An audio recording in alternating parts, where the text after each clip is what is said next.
Hello friends, स्वागत है आपका नियति की आवाज़ चैनल में। तो आज की कहानी का टॉपिक है पिताजी के असूलों की कीमत। पिताजी ने मेरे लिए किया ही क्या है। पार्क में सैर करते हुए रमाकांत जी के कानों में अनायास ही बेटे द्वारा कहे गए शब्द गूंज रहे थे और दिमाग में केवल एक ही विचार, आखिर क्या कमी छोड़ी थी हमने अपनी परवरिश में, अपने प्यार में, जो हमारे बेटे ने अपने मुंह से ये शब्द निकाले। एक ही पल में उसके बचपन की सारी मीठी यादों को उसने चकनाचूर कर दिया, जिन्हें याद करके हम आज तक खुश हुआ करते थे। अरे मैं तो गर्व कर रहा था अपने आप पर कि मैंने अपने बेटे को पढ़ा लिखा कर इस काबिल बनाया कि वह आज इतनी बड़ी कंपनी में मैनेजर है।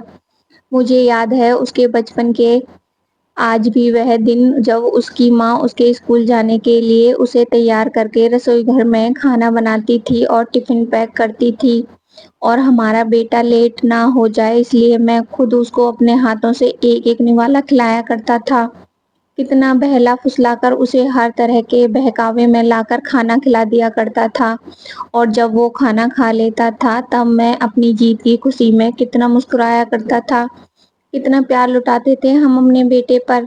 लेकिन केवल एक वाक्य के साथ उसने एक ही पल में सब कुछ खत्म कर दिया। पार्क से घर तक के रास्ते में सारी बातें सोचते सोचते रमाकांत जी कब वो घर पहुंच गए उन्हें पता ही नहीं ना चला। घर पहुंचकर न्यूज़पेपर उठाते हुए अपनी पत्नी को आवाज लगाई, अरे जानकी, एक कप चाय तो लेकर आओ। आज बहुत थक गया हूँ। इतने में कुकर की सीटी बजी और उनकी आवाज वहीं दब गई। शायद जानकी ने सुना नहीं। यह सोचकर रमाकांत जी रसोई घर में गए तो देखा उनकी पत्नी जानकी भी अपने ही विचारों में गुम थी। अपनी पत्नी की उदासी का कारण जानते थे रमाकांत जी। उनकी चुप्पी तोड़ने के इरादे से बड़े ही उल्लास भरे स्वर में बोले, अरे जानकी जी, आज चाय देने का इरादा है या नहीं। एकाएक अपने सोच विचार में मग्न जानकी जी अपने पति की आवाज सुनकर जैसे झटका सा खा गईं और उन्हें देखते ही तुरंत बोली, अरे आप आ गए, मैं आपका ही इंतजार कर रही थी। आज नाश्ता देरी से बना था और रोहित हो जाने की जल्दी से। आज उसकी कंपनी में चेयरमैन आ रहे हैं ना, इसलिए सुबह 7 बजे ही जाना था उसे, तो रोहित बिना टिफिन लिए ही घर से चला गया। आप एक काम तो कीजिए, आप उसे उसके ऑफिस में ही टिफिन देकर आइए, नहीं तो भूखा ही रह जाएगा हमारा बेटा। तब तक मैं आपके लिए चाय नाश्ता बनाकर रखती हूँ। रमाकांत जी ने न्यूज़पेपर वहीं रख दिया और कुछ ही देर में नहा धोकर तैयार हो गए। रोहित के लिए टिफिन उठाया और जल्दी से उसे टिफिन देने के लिए निकल गए। इधर जानकी जी ने राहत की सांस ली और सोचने लगी, अगर रोहित के पापा उसके लिए टिफिन लेकर जा रहे हैं तो इसका मतलब उन्होंने कल का वो झगड़ा सुना ही नहीं जो मेरे और रोहित के बीच हुआ था। सुन लेते तो टिफिन लेने जाने के लिए हरगिज तैयार न होते। मैं तो बिना सिर पैर के ही चिंता कर रही थी।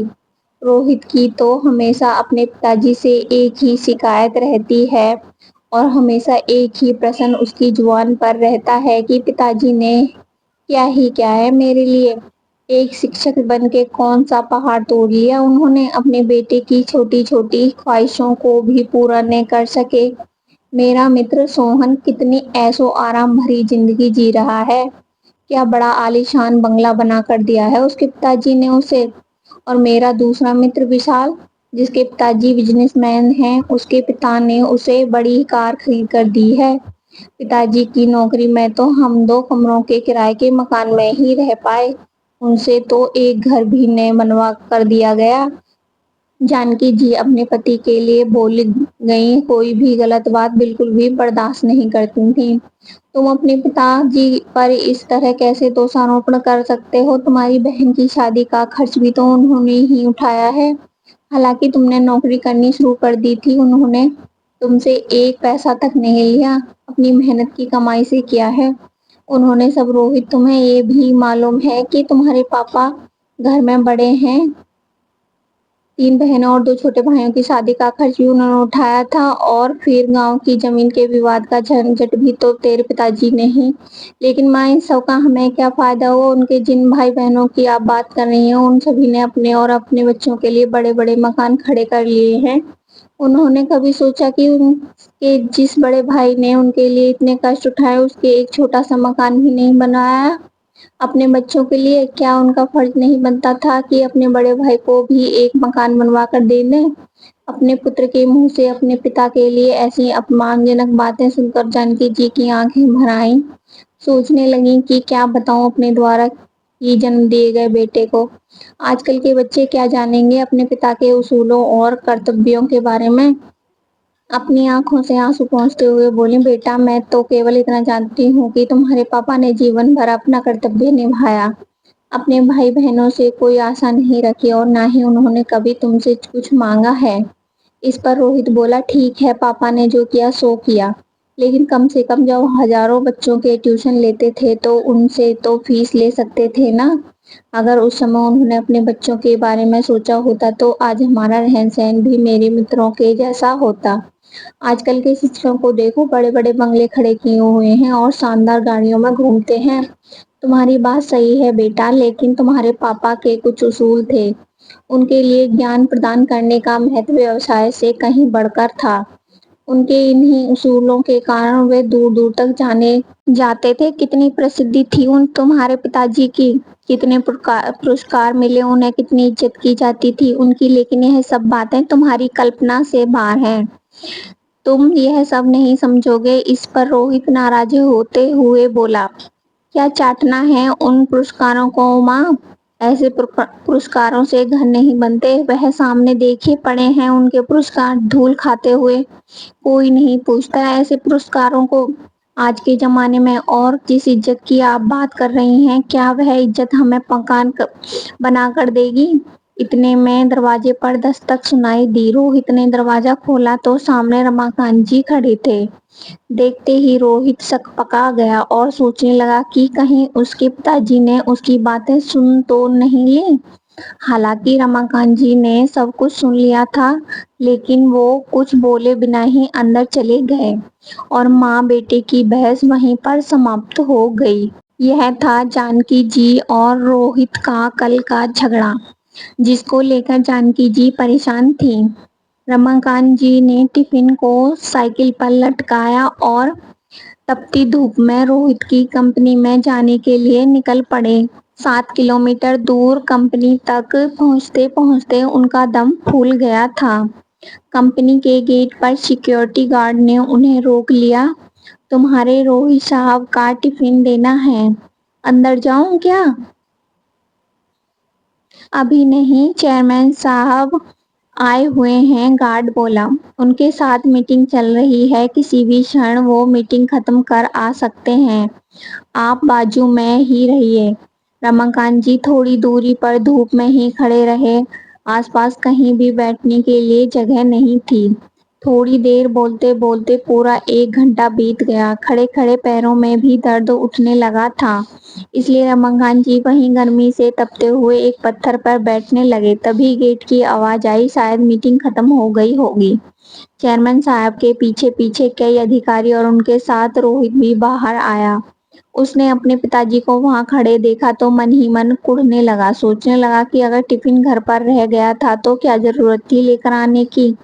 ऊपर से कुर्ता पजामा पहन कर आए हैं, काम से कम मेरी रेपुटेशन का तो ख्याल किया होता। चेयरमैन साहब कार का दरवाजा खोलकर बैठने ही वाले थे तो उनकी नजर रमाकांत जी की ओर गई और वे कार में बैठते बैठते रुक गए और रमाकांत जी को देखने लगे। वो सामने कौन खड़ा है? उन्होंने सिक्योरिटी गार्ड से पूछा। अपने रोहित सर के पिताजी हैं, उनके लिए खाने का टिफिन लेकर आए हैं, गार्ड ने कपकपाती आवाज में कहा। बुलवाइए उनको। यह देखकर रोहित सोचने लगा, हे भगवान, जो नहीं होना चाहिए था वही हो गया। मेरे पिताजी ने तो मेरी इज्जत की धज्जियां उड़ाकर रख दी हैं। रोहित के तन से पसीने की धाराएं बहने लगी। क्रोध और डर से उसका दिमाग सुन्न हुआ जाने पड़ने लगा। गार्ड के आवाज देने पर रमाकांत जी पास आए। चेयरमैन साहब, आगे बढ़े और उनके समीप गए। आप वर्मा सर हैं ना? डीएवी स्कूल में शिक्षक थे। जी हाँ, लेकिन आप कैसे पहचानते हैं मुझे? हम पहले तो कभी नहीं मिले। कुछ समझने के पहले ही चेयरमैन साहब ने रमाकांत जी के चरण छुए। सभी अधिकारी और रोहित वो दृश्य देखकर अचंभित रह गए। सर, मैं रमेश गुप्ता, आपका वही नालायक विद्यार्थी जो आपकी शिक्षा के सहारे लायक बन सका। याद है आपको? आप मुझे घर पर पढ़ाने आते थे। हाँ हाँ, याद आया। बाप रे, बहुत बड़े व्यक्ति बन गए आप तो। चेयरमैन हंस दिए, फिर बोले, सर आप यहाँ धूप में क्या कर रहे हैं? आइए अंदर चलते हैं। बहुत बातें करनी है आपसे। सिक्योरिटी, तुमने इन्हें अंदर क्यों नहीं बिठाया? गार्ड ने शर्म से सिर नीचे झुका लिया। उन्हें डांटते देखकर रमाकांत जी बोले, उनकी कोई गलती नहीं है सर, आपकी मीटिंग चल रही थी। आपको तकलीफ न हो इसलिए मैं ही बाहर रुक गया। कृपया आप मुझे सर कहकर शर्मिंदा न करें। चेयरमैन ने हाथ जोड़कर विनती की। यह सब देखकर रोहित की हैरानी का ठिकाना ना रहा। चेयरमैन साहब ने रमाकांत जी का हाथ अपने हाथ में लिया और उनको अपने आलीशान चैम्बर में ले गए। बैठिए सर। चेयरमैन सर ने अपनी कुर्सी रमाकांत जी की तरफ बढ़ाते हुए कहा। नहीं नहीं, वो कुर्सी आपकी है, रमाकांत जी ने सकपकाते हुए कहा। सर, आपके कारण वो कुर्सी मुझे मिली है तो पहला हक आपका है।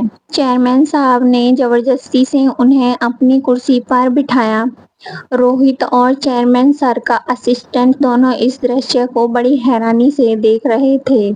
तुम लोगों को मालूम नहीं होगा, वर्मा सर नहीं होते तो आज ये कंपनी नहीं होती और मैं मेरे पिताजी की अनाज की दुकान संभालता रहता। स्कूल समय में मैं बहुत ही डब्बू विद्यार्थी था। जैसे तैसे मुझे 9वीं कक्षा तक पहुंचाया गया। शहर की सबसे अच्छी क्लासेस में मुझे एडमिशन दिलाया गया, परंतु मेरा ध्यान कभी पढ़ाई में नहीं लगा। उस पर अमीर बाप की औलाद पूरा दिन मौज मस्ती और मारपीट करना, शाम की क्लासेस से बंक मारकर मूवी देखने, यही मेरा शौक था। माँ को वो सहन नहीं होता था। उस समय वर्मा सर कड़े अनुशासन और सर्वश्रेष्ठ शिक्षक के रूप में बहुत प्रसिद्ध थे। माँ ने उनके पास मुझे पढ़ाने की विनती की, परंतु सर के छोटे से घर में बैठने के लिए जगह ही नहीं थी, इसलिए सर ने पढ़ाने में असमर्थता दर्शाई। माँ ने उनसे बहुत विनती की और हमारे घर आकर पढ़ाने के लिए मुंह मांगी फीस का बोला। सर ने फीस के लिए मना कर दिया, परंतु अनेक प्रकार की विनती करने पर घर आकर पढ़ाने की को तैयार हो गए। पहले दिन सर आए और मैं हमेशा की तरह शैतानी करने लगा। सर ने मेरी अच्छे से धुनाई कर दी। उस धुनाई का असर ऐसा हुआ कि मैं चुपचाप बैठने लगा। तुम्हें बता दूं रोहित, पहले हफ्ते में ही मुझे पढ़ने में रुचि जागृत हो गई। तत्पश्चात मुझे पढ़ाई के अतिरिक्त कुछ भी सुझाई नहीं देता था। सर इतना अच्छा पढ़ाते थे। अंग्रेजी, गणित, विज्ञान जैसे विषय जो मुझे कठिन लगते थे वो अब सरल लगने लगे थे। फिर तो मुझे पढ़ाई से प्यार होने लगा। सर कभी आते नहीं थे तो मैं परेशान हो जाता था। 9वीं कक्षा में मैं दूसरे नंबर पर आया। माँ पिताजी को खूब खुशी हुई। मैं तो जैसे हवा में उड़ने लगा था। 10वीं में मैंने सारी क्लासेस छोड़ दी और सिर्फ वर्मा सर से ही पढ़ने लगा था और 10वीं में मेरिट में आकर मैंने सबको चौंका दिया था। माय गुडनेस, पर सर फिर भी आपने सर की को फीस नहीं दी? चेयरमैन के असिस्टेंट ने आश्चर्य से पूछा। मेरे माँ पिताजी के साथ मैं सर के घर पेड़े लेकर गया और पिताजी ने सर को 1 लाख रुपए का चेक दिया। सर ने वो नहीं लिया। उस समय सर क्या बोले वो मुझे आज भी याद है। सर बोले, मैंने कुछ भी नहीं किया, आपका बेटा ही बुद्धिमान है। मैंने सर तो उसे रास्ता बताया और ज्ञान नहीं बेचता मैं, वो दान देता हूँ। बाद में मैं सर के मार्गदर्शन में ही 12वीं में पुणे मेरिट में आया। बाद में मैंने बीई करने के बाद अमेरिका जाकर एमएस किया और अपने शहर में ही यह कंपनी शुरू की। एक पत्थर को तराश कर सर ने हीरा बना दिया और मैं ही नहीं, सर ने ऐसे असंख्य हीरे बनाए हैं। सर आपका कोटि कोटि प्रणाम। चेयरमैन साहब ने अपनी आंखों में आए आंसू रुमाल से पोंछे, परंतु यह बात तो अद्भुत ही है। कि बाहर शिक्षा का और ज्ञानदान का बाजार भरा पड़ा है, लेकिन फिर भी सर ने 1 रुपया भी न लेते हुए हजारों विद्यार्थियों को पढ़ाया। न केवल पढ़ाए पर उनमें पढ़ने की रुचि भी जगाई। यह सुनकर रमाकांत जी वर्मा की तरफ देखते चेयरमैन के असिस्टेंट ने कहा, वाह सर, मान गए आपको और आपके आदर्श को। अरे मेरे वर्मा सर उसूलों के बहुत पक्के हैं, पैसों और मान सम्मान के भूखे भी नहीं हैं। विद्यार्थी का भला हो, यही मात्र उद्देश्य था। चेयरमैन बोले, और ऐसे ही थे मेरे पिताजी भी, उसूलों के एकदम पक्के। एक समय भूखे रह लेंगे पर अनाज में मिलावट करके बेचेंगे नहीं, ये उनके तत्व थे। जिंदगी भर उसका पालन किया, ईमानदारी से व्यापार किया, उसका फायदा आज मेरे भाइयों को हो रहा है। बहुत देर तक कोई कुछ भी नहीं बोला। फिर चेयरमैन ने रमाकांत जी से पूछा, सर आपने मकान बदल लिया या उसी मकान में रहते हैं? उसी पुराने मकान में रहते हैं सर, रमाकांत जी के बदले में रोहित ने ही उत्तर दिया। उस उत्तर में पिताजी के प्रति छिपी नाराजगी चेयरमैन साहब की समझ में आ गई। आपने जो एहसान मुझ पर किए थे उसका बदला तो मैं कभी नहीं चुका ही नहीं पाऊंगा, लेकिन फिर भी आज मैं आपको गुरु दक्षिणा देना चाहता हूँ। प्लीज मना मत करिएगा। इसी शहर में मैंने कुछ फ्लैट्स ले रखे हैं, उसमें का एक 3 BHK का मकान आपके नाम कर रहा हूँ। यार, रमाकांत जी और रोहित दोनों आश्चर्यचकित रूप से बोले, नहीं नहीं, इतनी बड़ी गुरु दक्षिणा नहीं चाहिए मुझे, रमाकांत जी ने आग्रह पूर्वक बोले। चेयरमैन साहब ने रमाकांत जी के हाथ को अपने हाथ में लिया। सर प्लीज ना मत करिए और मुझे माफ करें कि काम की अधिकता में आपकी गुरु दक्षिणा देने में पहले ही बहुत देर हो चुकी है। उसके बाद चेयरमैन सर ने सभी के लिए चाय मंगवाई। रमाकांत जी से ढेर सारी बातें की और उनके चरण स्पर्श करके आदर सहित उन्हें विदा किया। जब रमाकांत जी चले गए तो चेयरमैन ने रोहित से पूछा, रोहित तुम्हारी शादी हो गई क्या? नहीं सर, पक्की हो गई है, और जब तक रहने को अच्छा घर नहीं मिल जाता तब तक शादी नहीं हो सकती।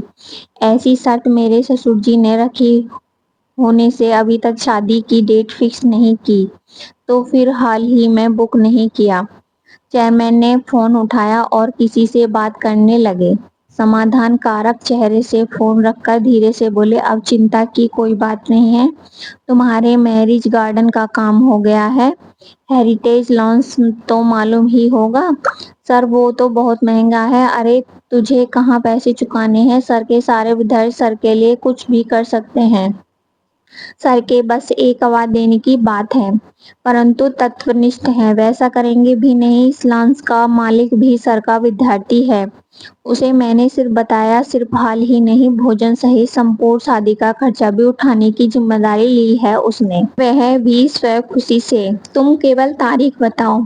बहुत बहुत धन्यवाद सर, रोहित अत्यधिक खुशी से हाथ जोड़कर बोला। धन्यवाद मुझे नहीं, तुम्हारे पिताजी को दो रोहित, ये सब उनके उसूलों का ही परिणाम है। और मुझे एक वचन दो रोहित, सर के अंतिम सांस तक तुम उन्हें अलग नहीं करोगे और उन्हें कोई दुख भी नहीं होने दोगे। मुझे जब भी मालूम चला कि तुम उन्हें परेशान कर रहे हो तो न केवल इस कंपनी से निकाल दूंगा बल्कि पूरे शहर भर के किसी भी स्थान पर नौकरी करने लायक नहीं छोड़ूंगा, ऐसी व्यवस्था कर दूंगा। चेयरमैन साहब कठोर शब्दों में बोले। नहीं सर, मैं वचन देता हूँ वैसा कुछ भी नहीं होगा, रोहित हाथ जोड़कर बोला। शाम को जब रोहित घर आया तब रमाकांत जी किताब पढ़ रहे थे। जानकी जी पास ही बैठी हुई चावल से कंकड़ निकाल रही थी। रोहित ने बैग रखा और रमाकांत के पांव पकड़कर बोला, पापा मुझसे गलती हो गई, मैं आपको आज तक गलत समझता रहा, मुझे पता नहीं था पिताजी कि आपके उसूलों का इतना महत्व है, आपका व्यक्तित्व इतना महान है। कल ही मैंने आपके बारे में माँ को कितना अनाप शनाप बोला, आप नहीं जानते। इसके लिए भगवान मुझे कभी माफ नहीं करेगा। मुझे मालूम है बेटा, मैंने दरवाजे के बाहर खड़े हुए सब सुन लिया था, फिर भी आप मुझे टिफिन देने आए। रोहित की आंखें आंसुओं से डबडबा गईं। कुछ कहने के लिए के शब्द नहीं मिल रहे थे। रमाकांत जी ने उसे उठाकर उसे अपने सीने से लगा लिया। आज रोहित को अचानक क्या हुआ है, जानकी जी को समझ में नहीं आ रहा था, परंतु कुछ अच्छा घटित हुआ है, इसलिए पिता पुत्र में प्यार उमड़ रहा है। यह देखकर उनके नैनों से भी कुछ बूंदें गाल पर लुढ़क गईं।